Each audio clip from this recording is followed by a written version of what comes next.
Olá, pessoal! Estamos de volta com o podcast da IPC Explica. Aqui você acompanhará conversas com diversos especialistas do universo do cacau, com o objetivo de mostrar um pouco sobre temas importantes para cacau e cultura nacional.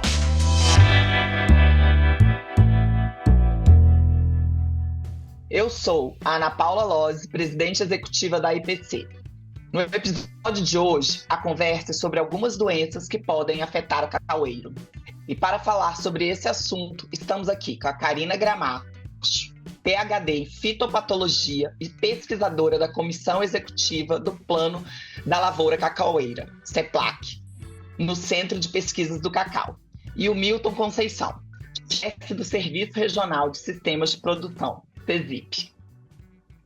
Bom, é um prazer estar aqui com vocês, Karina, Milton, e a gente vai começar já essa conversa tentando entender um pouco o que é a vassoura de bruxa e a podridão parda, e como é que a gente pode identificar na lavoura essas doenças. Boa tarde, Ana, muito obrigada pelo convite, é um prazer enorme estar aqui. A vassoura de bruxa é causada por um fungo, Moniliófita perniciosa, que vai entrar nos tecidos e tem preferência pelos tecidos jovens da planta. Então, tudo que está em crescimento, broto, fruto, ele vai entrar nesses tecidos e aí vai provocar inchamentos, no caso de fruto também e de ramos. E no caso de fruto, com o avanço da doença, nós vamos começar a ver lesões. No caso da podridão parda, causado por um miceto, que hoje não é considerado fungo, mas a gente fala no jargão social como fungo, que vai, então, causar danos, né, aos tecidos da planta, e são várias espécies de fitóftora que pode causar a podridão parda. Então, nós temos Phytophthora palmívora, Citrófthora, Capsice, Theobromícola, e essa prevalência de espécie, às vezes, muda com o clima. Eu vou passar para Milton, que Milton vai, então, mostrar e falar um pouquinho como diferenciar as duas doenças no campo. Milton. Bem, boa tarde, Ana. Obrigado aí pela oportunidade, para tentar esclarecer isso aí de suma importância hoje para o produtor, porque são as duas doenças que causam maiores problemas de dano econômico. A fitóftora, onde existe cacau no mundo, ela ataca. É uma doença assim, cosmopolita, todas as regiões produtoras de cacau do mundo têm problema de podridão parda, que é a fitóftora. A vassoura de bruxa, ela está mais inserida aqui nas Américas. Então, não tem vassoura de bruxa na África nem na Oceania. Bem, a diferença é assim. A vassoura de bruxa, ela é uma mancha negra e dura. Se a pessoa pegar e apertar, ela é dura igual uma pedra. E aquela mancha, quando sai, que a gente vê no fruto, a infecção já aconteceu 3 meses antes, porque o esporo entra, fica no espaço intercelular entre as células, ali ele se desenvolve, começa a apodrecer internamente. Quando aquela mancha sai, dentro já está tudo podre. Então, essa é a diferença. A podridão parda não tem aquela mancha negra. A mancha como está dizendo, parda, é um marrom meio escurecido. E quando a gente parte o fruto, ela vai de fora para dentro. A maioria dos frutos estão sadios quando eles estão próximos à colheita. Só que assim, a vassoura de bruxa é uma doença que você tem um espaço de um período para controlar ela. A podridão parda, não. A podridão parda, uma vez teve 1% dos frutos atacados, o controle químico é inviável. Então, isso aí tem que ser trabalhado de forma preventiva. Doença tem que ter prevenção. Muito legal isso que você falou sobre a prevenção. Vamos olhar para cada uma delas, então, especificamente. Quando a gente fala na vassoura de bruxa, o que seria a prevenção da vassoura de bruxa, né? Esse pré-doença, como evitar a doença. E depois, se a doença se instala, o que o produtor pode fazer para manejar a sua lavoura para que essa doença tenha o menor impacto possível? Tá. Aqui a gente precisa falar o seguinte: lembrar que a doença ela só ocorre se tiver o patógeno, o hospedeiro suscetível e condições climáticas favoráveis. Então, todo o processo é uma prevenção, porque nós vamos evitar que nós tenhamos assim condições propícias para o desenvolvimento dessas doenças. Então, vai ter que tratar a planta, evitar que esse hospedeiro se acumule na área e manejar o clima através de práticas agrícolas para diminuir a umidade dentro, por exemplo, da fazenda. Então, é preciso obedecer às normas de biossegurança doméstica, que a gente tem propagado muito. Isso entra até na prevenção de outras doenças, como a monilíase.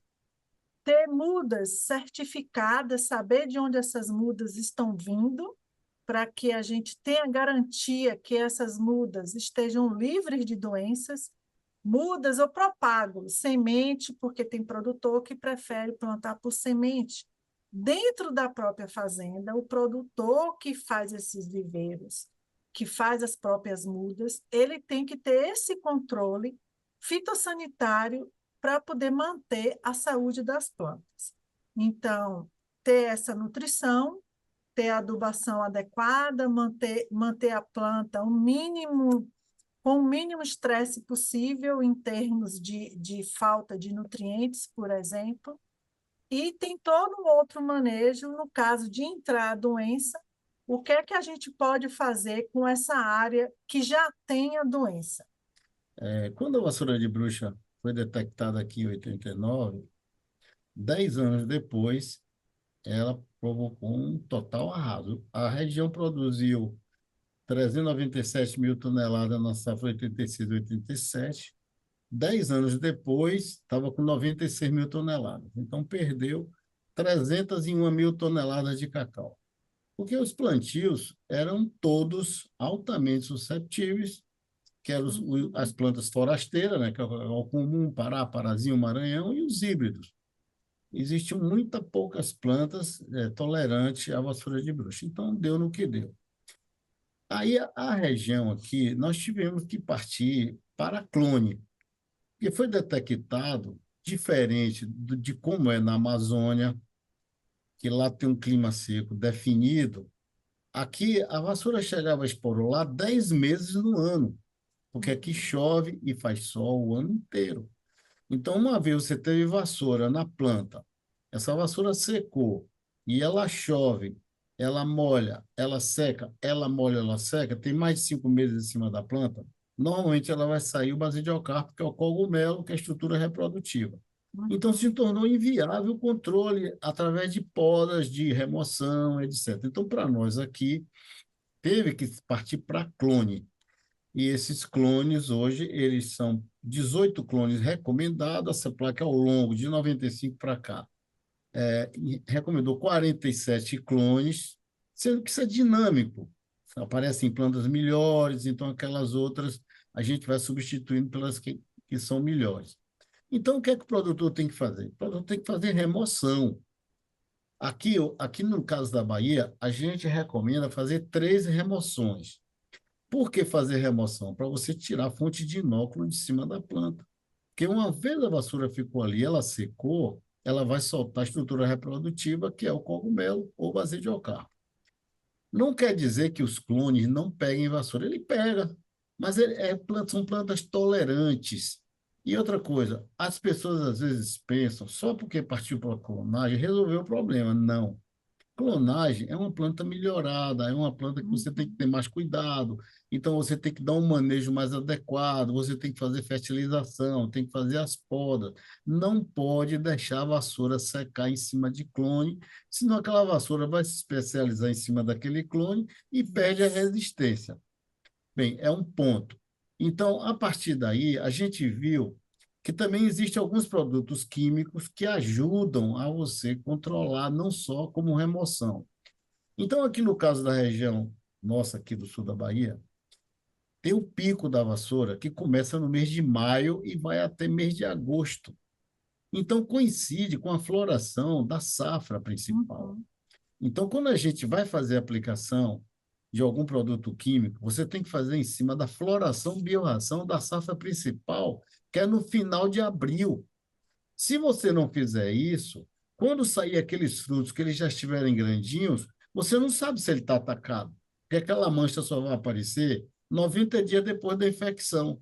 Então, o controle da Polidom parda e da vassoura de bruxa são diferentes.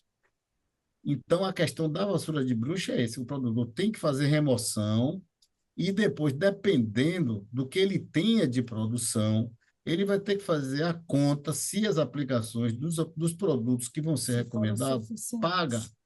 porque ele não vai aplicar um produto e depois ele vai ter prejuízo se ele não tem aquela produção para pagar.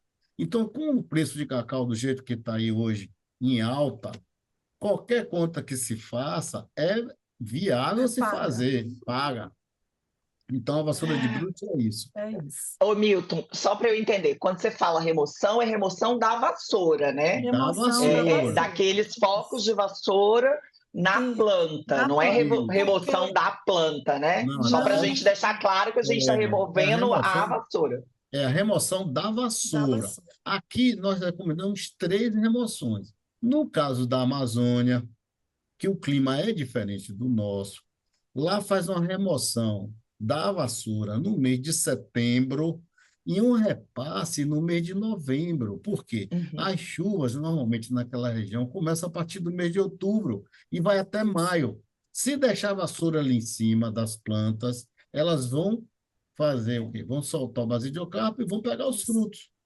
Claro. Aqui não, é essa a questão. É importante assim falar, Ana, porque assim você não precisa tirar mensalmente as vassouras verdes que estão no pé, porque primeiro vai ficar uma vassoura verde, depois vai ficar uma vassoura seca. Só existe reprodução do fungo nas vassouras secas. Então, o produtor ele pode economizar esse repasse da remoção e, a depender do local, fazer o que a gente chama de manejo regional e observar dentro da área dele essa necessidade também da remoção. Essa recomendação da CEPLAC de 3 remoções ao ano, toda a recomendação da vassoura de bruxa foi feita baseada num projeto de epidemiologia, quando a doença entrou em 2 áreas, que foi feita pela colega Edna Dora e vários colaboradores fitopatologistas, aonde se definiu esse tempo de produção de basidiocarpo, quando que a vassoura seca, qual o pico de produção de basidiocarpo, todos esses aspectos epidemiológicos da doença, porque até então nós não sabíamos, porque o pico aqui na região é totalmente diferente, o pico de produção de vassouras é totalmente diferente do que ocorre lá no norte. Então, é muito importante falar isso, que estas recomendações são resultados de pesquisas muito bem assim fundamentadas e longas acerca da epidemiologia da doença. Então, esse trabalho de epidemiologia balizou todas as recomendações, desde a época de aplicação de fungicida até a retirada dessas vassouras no pé. Porque, às vezes, você só tem vassoura verde, não precisa, você tem um mês aí que vai secar e só vai haver produção de basidiocarpo em torno de 45, 60, 90 dias aí, a depender do clima. Então, é importante a gente ter isso em mente. E pastor, você também. Vá, pode. Então, assim, o que eu estou entendendo do que vocês estão me dizendo é que também tem um pouco de olhar para onde você está, né? A recomendação para uma região ela vai ser diferente para outra, então é importante também o produtor conhecer, né, a questão da sua região, do clima da sua região, de quando é que é a vassoura seca, para poder tomar a decisão do melhor momento da retirada e sempre buscar o aconselhamento técnico, né? E a gente brinca entre nós, pesquisadores, eu que fico mais no laboratório, eu falo para ele que está mais no campo. Olha, nós estamos tendo basidiocarpos, que são os cogumelos. É época, por exemplo, agora mesmo, é uma época de atenção, porque nós estamos já no meio de abril e estamos tendo essas pancadas de chuva, que chove e seca, chove e fica aí com a estiagem, aí depois chove, fica com a estiagem. E esse processo é um estímulo para a produção de cogumelo. Então, agora começa a atenção, porque esses esporos, ou sementinhas do fungo, eles são lançados no campo e vão começar a infectar o que agora? As almofadas florais. Então, daí a importância de ter clones com diversidade genética, para evitar o que Milton falou, da especialização, da adaptabilidade do fungo, porque ele tem uma preferência um pouco por almofada floral. Então, a gente tem que selecionar também esses materiais e ter diversidade no campo para nós podermos vencer essa batalha com o fungo, porque o fungo é um ser vivo, então ele vai dizer, pá, só tem um material genético aqui. Se ele infectar um, ele vai começar a construir inóculos do mesmo tipo, que vai sempre infectá-lo. Então, você vai aumentar a frequência de tipos específicos do fungo. Então, daí a importância que nós sempre frisamos de retirar a vassoura de material, mesmo que seja resistente, que esse é até mais perigoso, tá? Porque o fungo ele vai, a tendência é se adaptar. Então, nós temos que quebrar esse ciclo. Não é isso, doutor Milton? E outra coisa, exatamente, não precisa as pessoas pegarem as vassouras que vão ser removidas e catar do chão. Não adianta, porque a doença ela já é endêmica, ela já está praticamente na região, nas plantas. Quando existe a epidemia, você tinha poucos focos, aí tinha que fazer tudo isso. Retirar a vassoura, catar ela no chão, ou enterrar ou queimar. Agora, tirou da planta, jogou no chão, cobre com folha, está resolvido. Bem, agora Ah, vamos falar legal. falar da questão da podridão parda. Então, a Isso. vassoura de bruxa é essa situação. A vassoura de bruxa ela é uma doença perigosa, mas ela dá a gente tem um prazo para trabalhar com ela. A gente sabe mais ou menos quando é o pico dela, a gente sabe quando é que nós vamos jogar o fungicida para controlar ela. Com as remoções, você diminui muito a fonte de inóculo, então você vai ter menos vassoura para atacar frutos, flores e rã, etc. A podridão parda, não. Podridão parda, ela é uma doença traiçoeira, porque você faltando 15 dias para colher, ela pega os frutos. Então, a podridão parda é a que a gente chama de fungo aquático. A Phytophthora, ele gosta de temperatura baixa e presença de água. Então, ele geralmente fica no solo, ali nas radicelas das plantas dos cacaueiros. Tanto assim que os primeiros frutos a serem infectados são aqueles frutos mais próximos ao solo. Uma vez ele infectou aquele fruto, ele sobe ali por efeito de insetos, pode ser formiga, pode ser primata, pode ser até o próprio homem. Se ele subir e tiver 1% de ataque, o controle químico já é inviável. Não adianta jogar cobre, não jogar nada, porque vai jogar dinheiro fora. Ali é remoção, é jogar fruto no chão para poder baixar a fonte de inóculo. Então, o que, que nós devemos ter cuidado com relação ao fitófilo? Já que dissemos que é um fungo aquático, que ele gosta de temperatura baixa e presença de E água, que sobrevive no solo. e que sobrevive no solo, aquelas áreas muito sombreadas, que muitas áreas você vê com pé de jaca, com pé de manga. Isso aí não é sombra para dentro de cacaueiro. Você tem que fazer um ajuste na sombra para poder arejar um pouco a questão da luminosidade.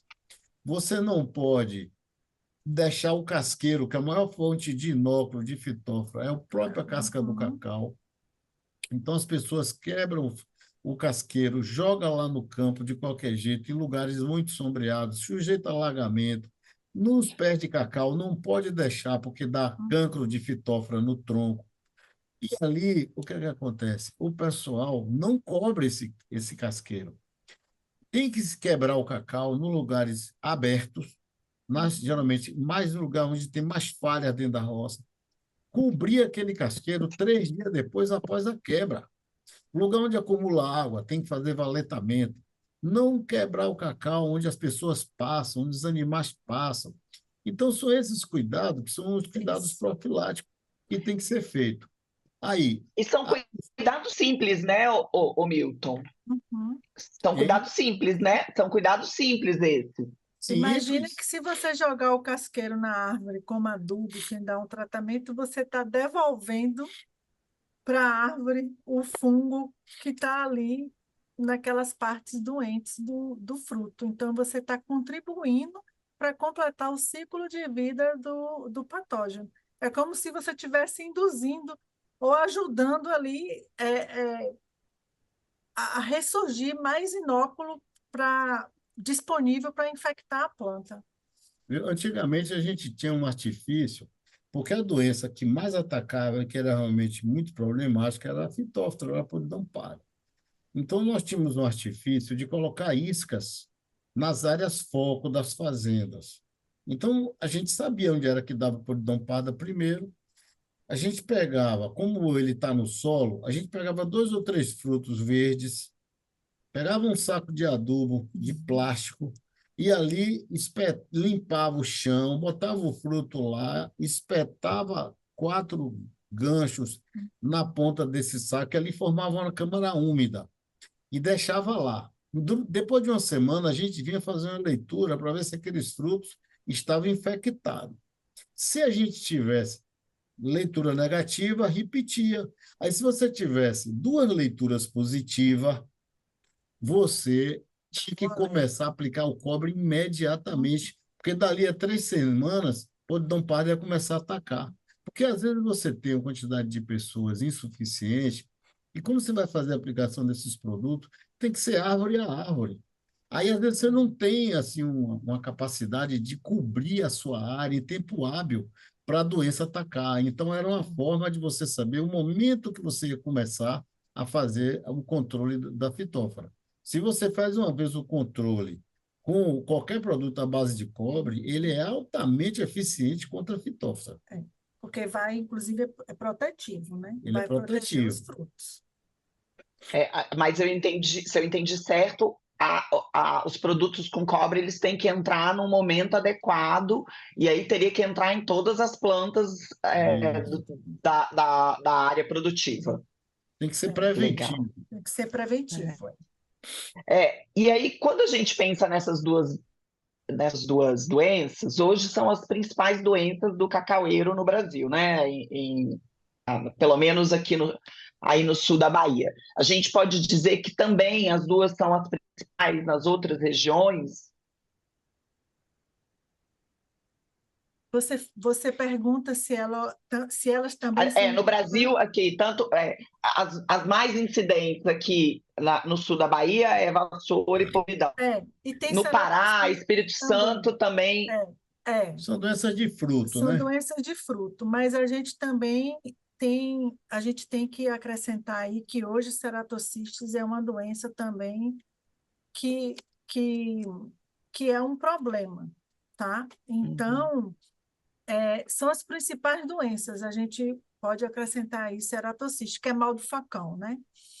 Que aí essa é aquela que, se você não limpar bem os equipamentos, você propaga a doença ainda mais, E né? ela é pior porque ela mata a planta.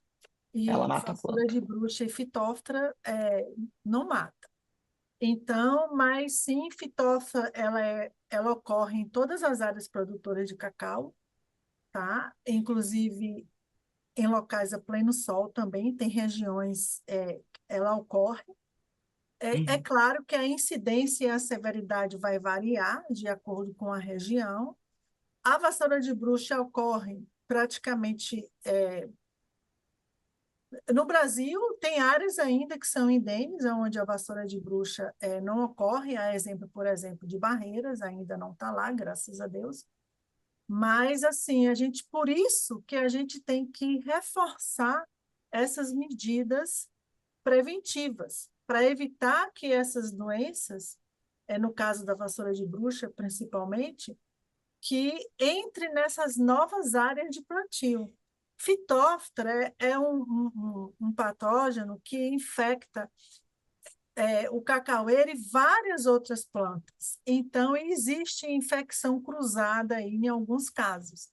Então, tem que ter muito cuidado nesses outros locais para que a gente não contribua para um aumento de inóculo nessas áreas, se tiver em outras culturas, por exemplo, porque às vezes existe principalmente Phytophthora palmívora, que praticamente ocorre em todos os locais de produção.